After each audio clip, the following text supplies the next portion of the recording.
नमस्कार, आपका बात 25 में स्वागत है।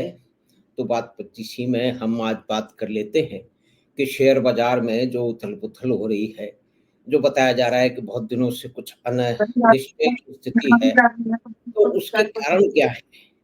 उसके लिए जो राजनीतिक बातचीत बीच में घुसेड़ी जा रही है, जो कि पूरी तरह से अनवेरिफाइड है, यानी कि मीडिया का बहुत बड़ा हिस्सा एक सेंसेशनलिज़्म में सनसनीखेज परिस्थितियों को हमेशा सनसनीखेज तरीके से प्रस्तुत करता है। क्या उसका कारण है? तो उन सब शेयर मार्केट में आज की स्थिति, पिछले कुछ दिनों में क्या हुआ, आगे क्या संभावनाएँ हैं? इन सब की चर्चा करने के लिए हमने आमंत्रित किया है हमारे मित्र और जाने-माने जो है वित्तीय विशेषज्ञ श्री शशांक भारद्वाज साहब को रांची से। शशांक भाई नमस्कार, आपका स्वागत है बात 25 में। नमस्कार माधव जी। तो शशांक भाई, पिछले दिनों की कुछ दिनों की यानी कि आप समझिए कि जब से चुनाव शुरू हुए हैं, उससे तब की परिस्थितियाँ और अब तो सिर्फ़ समझ लीजिए कि कितने 12-13 दिन बाकी रह गए हैं। तो इसमें जो आकलन है जो कि मतलब कभी कौन जीतेगा, किसकी सीटें आएँगी, उसका क्या ये शेयर मार्केट की जो उथल-पुथल हो रही है कहा जा रहा है कि जो इंटरनेशनल जो इन्वेस्टमेंट फर्म्स हैं, वो पैसा निकाल रही हैं। लेकिन जो डोमेस्टिक जो इंस्टीट्यूशनल इन्वेस्टर हैं और जो रिटेल इन्वेस्टर हैं, वो उसकी भरपाई कर रहे हैं। लेकिन फिर भी कुछ अनिश्चय की स्थिति बनी जा रही है और बहुत सारे लोग ये कह भी रहे हैं। तो आपका इस बारे में क्या आकलन है? आपका स्वागत है शशांक भाई बात 25। शेयर बाजार में जो पिछले कुछ दिनों में गिरावट देखी गई, तो जी। उसका कोई आर्थिक कारण तो समझ में नहीं आता था। और हुँ, जहाँ तक राजनीतिक स्थिति की बात है तो नरेंद्र मोदी चुनाव जीत रहे, इसमें भी कोई संदेह नहीं है। हुँ, और व्यक्तिगत प्रतिबद्धता पे कोई कुछ भी बोले लिखे, लेकिन जब हम तथ्यों की बात करेंगे, तो हुँ, मोदी बहुत अच्छी तरह जीतते दिख रहे हैं और एक बड़े बहुमत के साथ जीतते दिख रहे हैं। तो ऐसी परिस्थिति में भारतीय शेयर बाजार में गिरावट तो आनी नहीं चाहिए थी। हुँ, और हुँ, बाहर के बाज़ारों को आप देखें तो अमेरिका में 7-8 दिनों तक लगातार तेज़ी रही। पिछले सप्ताह अमेरिकी बाज़ारों ने नई सर्वकालिक ऊँचाइयों को स्पर्श किया। मुद्रास्फीति वहाँ पे कम होने की बात आ गई है। ब्याज दरों में कमी की बात आ गई है, तो ऐसे में तो बाज़ार उछलने चाहिए थे। हुँ, पर हमने देखा कि पिछले कुछ दिनों में बाज़ार पहले तो गिरे, अभी भी अंतिम 2-3 दिनों में उसमें सुधार आया है। तो जी। वो गिरावट कभी-कभी मुझको लगता है कि ये कहीं एक जॉर्ज सोरोस जैसा कोई षड्यंत्र तो नहीं था कि मार्केट को गिरा के एक घबराहट की स्थिति बनाई जाए। क्योंकि अगर कोई फंड मैनेजर है और उसको हुँ, अगर आर्थिक कारणों के आधार पे निवेश का निर्णय लेना है, तो वो बिकवाली क्यों करेगा? बिकवाली उसको नहीं करनी चाहिए, क्योंकि अगर मोदी सरकार बहुत अच्छे बहुमत के साथ वापस आती तो बाज़ार में एक बड़ी उछाल देखी जाएगी। तो ऐसे हुँ, में तो अगर कोई निवेश नहीं भी करे तो प्रतीक्षा तो कर सकता था, या विदेशी बाज़ारों से संकेत लेके भारतीय बाज़ारों में बढ़त होनी चाहिए ना। पर आप देखिए एक-एक सप्ताह में 20-20 हज़ार करोड़ रुपए के शेयर बेचे गए विदेशी संस्थागत निवेशकों के द्वारा। हुँ, तो हो सकता है कि भारत विरोधी शक्तियाँ जो वित्तीय क्षेत्र में भी हैं, उनके निर्देश पे कोई इस तरह की बिकवाली आई हो।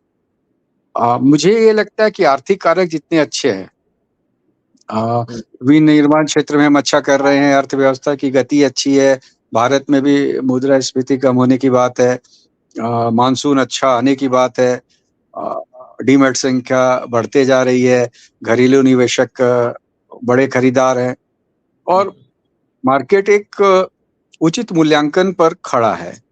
हुँ, निफ्टी की अगर हम बात करें तो करीब 20 के मल्टीपल पे निफ्टी है और अगले वित्तीय वर्ष में माना जा रहा है कि निफ्टी का मूल्यांकन 1400 ईपीएस के आसपास हो जाएगा। वैसा होगा तो 28,000 से 30,000 का एक निफ्टी का स्तर बनता है। तो इन सब बातों पे ध्यान दें तो मार्केट में ये जो गिरावट थी ना, ये आर्थिक कारकों पे तो नहीं थी, माधव जी। जी।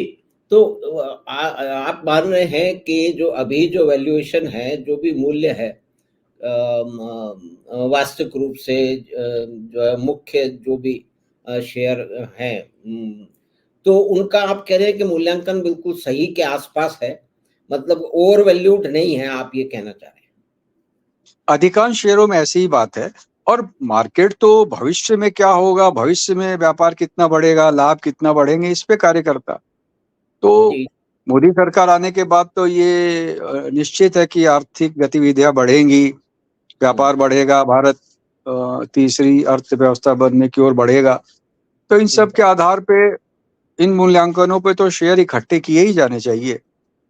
हाँ, अब कोई क्यों बेच रहा था, मैं फिर कहता हूँ, एक थोड़ी रहस्यमय सी बात थी।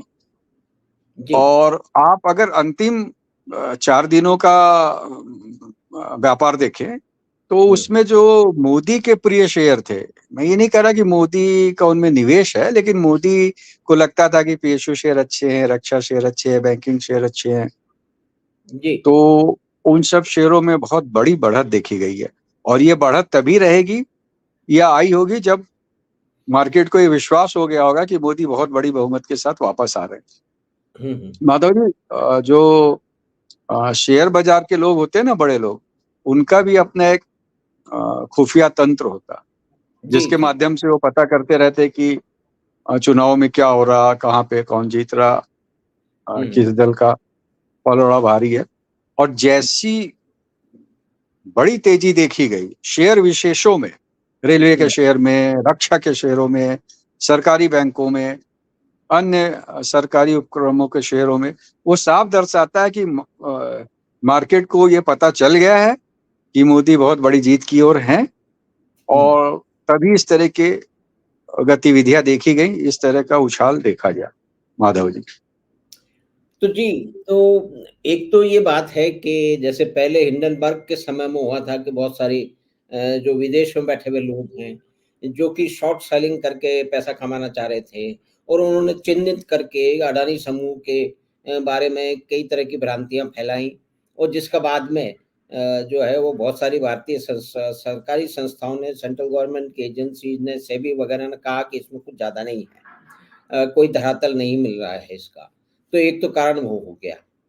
दूसरा, यहाँ तक मैंने भी सुना है कई बार कि हमारे देश में भी बहुत सारे ऐसे जो फाइनेंशियल एक्सपर्ट हैं, जो शायद अनसर्टेनिटी का फ़ायदा शायद उठाना चाहते हैं, क्योंकि बियर कार्टेल तो सारे देश भारत में भी है। तो वो किसी भी एक जिसको कहते हैं कि इस तरह की इशारा करती है कि असंतुलन हो रहा है, मोदी हार भी सकते हैं, मोदी को 150 पे रोक दिया जाएगा, 200 पे रोक दिया जाएगा। इस तरह की चीज़ों को क्या वो जानबूझ के हवा नहीं देते? कम से कम भारत का एक मीडिया का बहुत बड़ा तंत्र मैंने वो करते हुए देखा है, और आपने भी देखा होगा। उसका शायद देखिए, फ़ायदा। हाँ। मीडिया का वो जो तंत्र है, वो सदा से मोदी विरोधी रहा है और किसी भी चुनाव में उसने मोदी को जीतते नहीं दिखाया। वो तो राज्यों के चुनाव में भी मोदी को हरवाता है।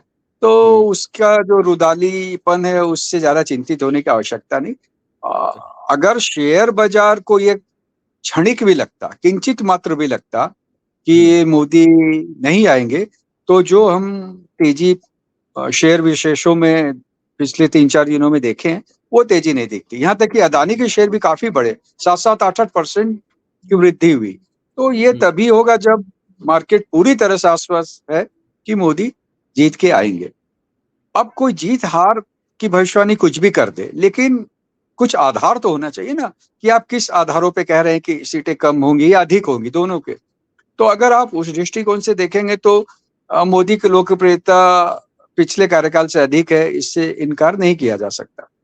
और जितने सर्वेक्षण आए हैं, प्रतिष्ठित कंपनियों के हैं, संस्थाओं के हैं, प्रतिष्ठित समाचार चैनलों के हैं, सब ने मोदी की 375 से 400 से ऊपर सीट की भविष्यवाणी की है।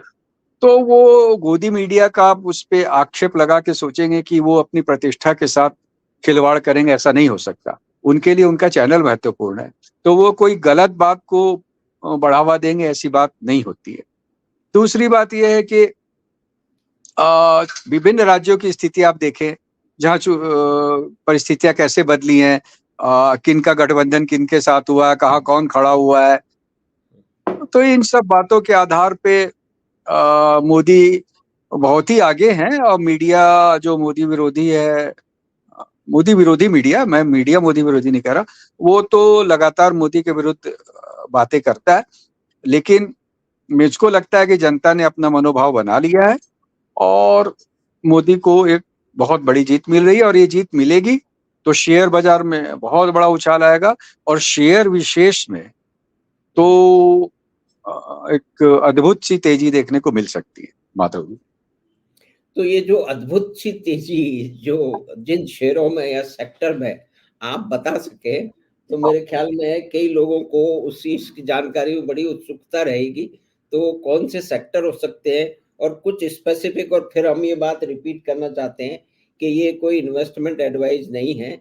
जिन दर्शकों को इन किसी भी क्षेत्र में निवेश करना है, तो ये सिर्फ हम जानकारी के लिए बातचीत कर रहे हैं, तो वो अपने वित्तीय विशेषज्ञ से अवश्य बातचीत करके सलाह लेके फिर ही कोई निर्णय लें।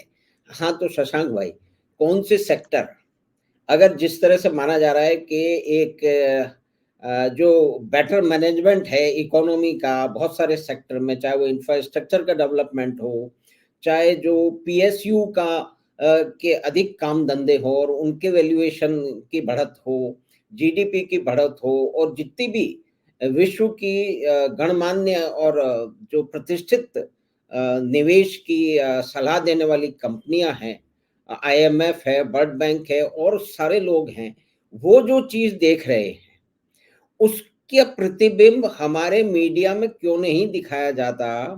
जैसे अभी कुछ दिनों पहले आंकड़े आए हैं कि पिछले 5 साल में ही करीब 10 से 15 करोड़ जो है ना वो जॉब यानी कि जीविका उपार्जन हुआ है, उससे हो सकता है। और उसमें बहुत सारे तो पीएफ की जो एजेंसियां है गवर्नमेंट की, उनके भी आंकड़े हैं जिसमें जो एम्प्लॉय है उसका कंट्रीब्यूशन भी आ रहा है और जो एम्प्लॉयर है एम्प्लॉय है उसका भी आ रहा है। तो ये सारी संख्याएं बार बार, ये क्यों बार बार इस बात को रिपीट करते हैं कि महंगाई है और क्या कहते हैं बेरोजगारी है। ये कहाँ से पता लगा उनको इस बात पे? जैसे निर्मला सीतारमण ने तो इंडिया टुडे की कॉन्क्लेव में, जिसमें श्रीमान अरुण पुरी सामने बैठे हुए थे, ये जो इनके फुदकने वाले जो एंकर हैं उनको उन्होंने लगा डांट दिया था कि ये लेजी जर्नलिज्म है। आप पूरी बात सामने लाइए, आप आधी अधूरी बात लेकर के ये जो कचरा फैला हुआ है उसको मेरे सामने मत परोसिए। तो इनकी क्या मजबूरी है, क्यों करना चाहते हैं ये लोग? और अरुण पुरी नहीं, जैसे लोग ये इस बात को होने दे रहे हैं। ये देखिए, जो मोदी विरोधी हैं, वो मीडिया हो, व्यक्ति हो, राजनीतिक दल हो, हम्म। वो तथ्यों के विपरीत बात करते हैं। आप बात करिए जीविका विहीनता की, तो एक अनुमान के अनुसार मोदी सरकार के कार्यकाल में 5 करोड़ जीविका के अवसर सृजित हुए हैं।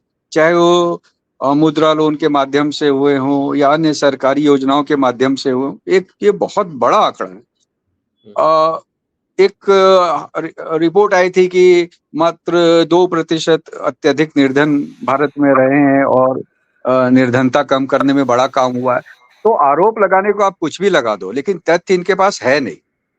अगर अर्थव्यवस्था बढ़ेगी, जीडीपी बढ़ेगी, प्रति व्यक्ति आय दुगनी हो गई है मोदी के कार्यकाल में, तो बिना जीविका के ये संभव था क्या? अच्छे अवसरों के बिना संभव था क्या? और कोई भी राष्ट्र शून्य बेरोजगारी का राष्ट्र नहीं हो सकता। तो कुछ ना कुछ तो ऐसे आंकड़े रहते हैं, लेकिन भारत की स्थिति, भारत की जनसंख्या को देखते हुए बहुत ही अच्छी कही जाएगी और मोदी सरकार ने बहुत गंभीरता के साथ सार्थक प्रयास किए जीविका बढ़ाने के लिए और उसका बहुत बड़ा सुफल निकला है। हाँ, अब आपको आलोचना करनी है, आपके पास कुछ है नहीं, तो कुछ भी बोल के चले जाओ। तो लेकिन जनता को सब समझ में आता है, जनसामान्य सब देखती है और इसीलिए देखिए आपकी मोदी को जो अभी के चुनाव हुए उसमें अच्छी सफलता मिली। तो इन बातों का कोई उतना महत्व है नहीं क्योंकि आंकड़े विपरीत है। ना जीविका विहीनता पे मोदी सरकार का प्रदर्शन खराब रहा है और ना महंगाई के मोर्चे पे। महंगाई में आप देखिए मुद्रास्फीति अभी सबसे न्यूनतम स्तरों पे है। तो आरोप लगाना बहुत सरल है, लेकिन आपके पास उस आरोप के पीछे तथ्य होने चाहिए ना जी। माधव जी।